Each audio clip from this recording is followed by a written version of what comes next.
Acqua Minerale, Tamburello, Ravazza 1 and 2, what does that all mean? It means F1 is back in Europe, and it means it's the Imola Grand Prix review. Let's go.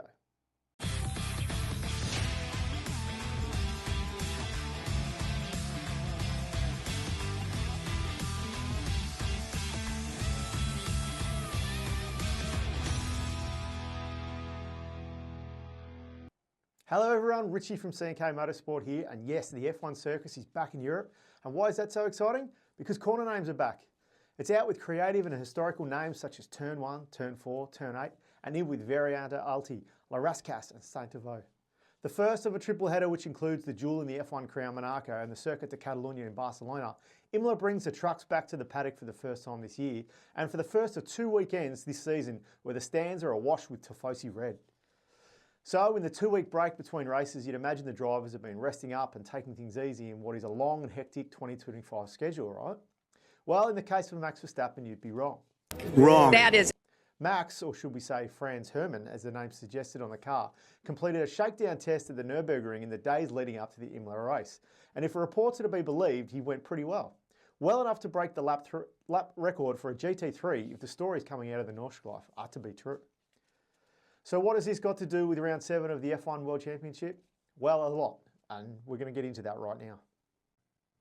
To the practice sessions, and just like all season, the 2 McLarens headed the timesheets on all 3 sessions, with some notable laps by Carlos Sainz in FP1 and Pierre Gasly in FP2, putting them in 3rd place. Max worked his way into the weekend by slowly getting faster as the weekend progressed to finish in P3 for FP3. A crash to Isaac Hadjar brought out the red flags in FP2 in what was an otherwise incident-free set of practice sessions. Franco Colapinto showed flashes of what we can expect, with the 13th fastest time in FP2 in an otherwise disappointing weekend for his F1 comeback. To quali, and all eyes were on the Piastri, Norris, Verstappen battle. Drama ensued only a few minutes into the session though, when Tsunoda suffered a scary crash through the Variante Villeneuve section, causing significant damage to all 4 corners of the upgraded Red Bull and bringing out the red flags for the first time. Replays showing Yuki grabbing too much at the curb and sliding towards the barriers before a violent barrel roll that ended the right way up and allowing him to walk away. Another testament to the safety advances the sport has made at the very track and spot the sport was forced to change after its darkest weekend some 31 years ago.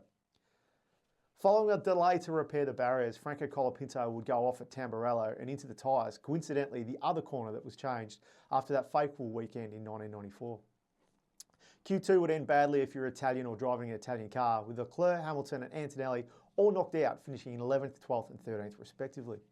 Another disappointing result for Ferrari with their home base only half an hour up the road. With no Ferraris or the second Mercedes in Q3, both Aston Martins and Williams took advantage by joining Hadjar, Gasly, Russell, Verstappen, Norris and Piastri for the shootout for pole in Q3. And as he's done so often this season, Piastri found that little bit extra to take his 3rd pole position for the season, ahead of Max in 2nd and George Russell in 3rd, Norris a disappointing 4th. To the race, and after the Pavarotti Foundation singers sung what is the most amazing national anthem in the world, the eyes of the world were fixed on the front row of Piastri and Verstappen. And remember when I asked what has Max Verstappen racing at the Nürburgring got to do with this race? Well, when they got down to the Tamburello chicane for the first time, we found out exactly what it's got to do with this race. Verstappen made a calculated and brilliant move around the outside of Piastri.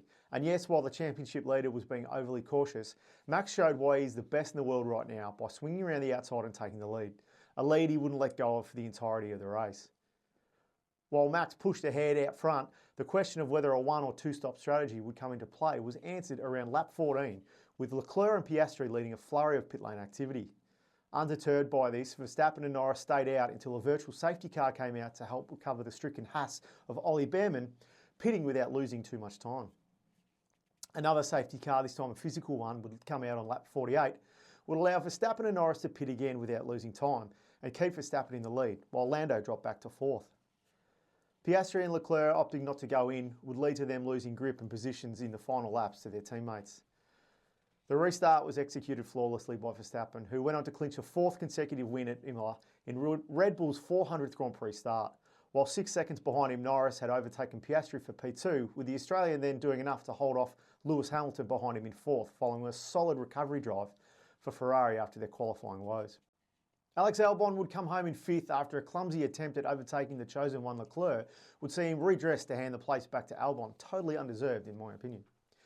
So a chance for Lando to close the gap slightly on Piastri and Max to loom ever larger in the rearview mirror for both McLarens in the title race. The questions will now be asked at Woking, and if they continue to fumble strategy and not favour one driver over the other, they risk allowing Max in a far inferior car to gain momentum and seriously challenge for the title. So to my takeaways for round 7. One of the biggest is the heritage of F1. While Liberty embraced the new age of Formula 1 and practically make love to the money that it brings, we're reminded of exactly how valuable a race venue with history, character and prestige can be. Stories all weekend of how much the drivers love the circuit surely have to resonate in a regime that seems hell-bent on destroying 75 years of history and replace it with influencers, Instagrammable moments and fake marinas. The Colapinto Doohan saga. While Franco hardly covered himself in glory all weekend, he didn't fare much worse than Doohan did in his previous 6 races. So we'll watch with fascination to see if he can prove at Monaco or be the first driver since 1965 to launch his car into the harbour, Evel Knievel style. Well, that's about it for this massive month of motorsport coming up. Next week sees 2/3 of motorsport's Triple Crown with the Monaco Grand Prix and Indy 500 both being run on the same day, with the third now under a month away at Le Mans on the 15th of June.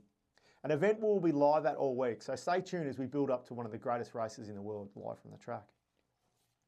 Well, that's about it. So thanks again for watching. If you've liked any of this, please like and subscribe or leave a comment. And if you're not already, please check us out on Instagram at CNK Motorsport.